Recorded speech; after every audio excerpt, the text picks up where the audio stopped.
சச்சின் அப்படின்னு சொல்லும்போது இப்போ அந்த ரீ ரிலீஸ்க்கான ஒரு விஷயம் சார். இப்போ அந்த டைம் பீரியட்ல படம் ரிலீஸ் ஆகிறதுக்கும் இப்போ வந்து அந்த படத்தை இன்னும் என்ஜாய் பண்றாங்க. எஸ்பெஷலி சச்சின் திருப்பியும் தியேட்டர் கொண்டு வராங்க. கண்டிப்பா வந்து ஏப்ரல் மாசம் ரிலீஸ் பண்றேன். ஏன்னா 20 வருஷம் நிறைவாகுது பண்றேன். உதாரணத்துக்கு ஒரு சொத்துக்கு ஒரு சோறு பதன்ற மாதிரி இப்போ சமீபத்தில் வந்து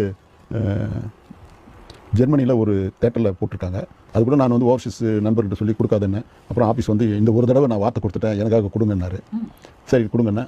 அது வந்து கிட்டத்தட்ட ஒரு 3000 பேர் இருக்கக்கூடிய மிகப்பெரிய வசூலாயிருக்கு. ஒரே ஷோ, ஆல் ஷோ ஃபுல். அந்த ஷோ ஃபுல்லாக ஒரு ஷோ ஃபுல்லாக போச்சு. ரிசர்வேஷனில் ஃபுல்லாச்சு. இது வந்து ஒரு பெரிய கொண்டாட்டமாக இருக்கும். இல்ல ஆனா இது அது நீங்க ரீ ரிலீஸ் பண்றது ஓகே, பட் அந்த டைம்க்கு இப்போ இந்த டைம் ரீ ரிலீஸ்ல இன்னும் ஜாஸ்தி அந்த எக்ஸ்பெக்டேஷன் அந்த அழகை என்ஜாய் பண்ணுவாங்க. இன்னைக்கு இருக்கிற ரசிகர்கள் ரொம்ப கொண்டாடுவாங்க. அப்போ குழந்தைங்களா இருந்தது 20 வருஷத்துல அதுங்க அப்படி வந்திருக்கோம் இல்லையா? அதனால அந்த ஆங்கிள் ஓகே. அந்த 20 வயசுல இருக்கிற பசங்க ரொம்ப என்ஜாய் பண்ணுவாங்க.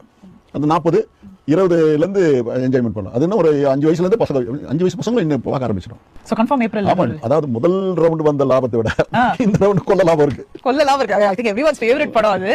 சார் பாத்தீங்களா? அது அவ்வளவு அழகா இருக்கும். ரொம்ப அழகா இருக்கும். கியூட்டா இருக்கும். Super sir. என்னமா ரசிச்சிருக்காரு பாருங்க. சோ நீங்களே ரொம்ப எக்ஸ்பெக்டேஷனோட இல்ல அந்த காஸ்டியூம், அந்த அவருடைய மேனரிசம் எல்லாமே ரொம்ப நல்லா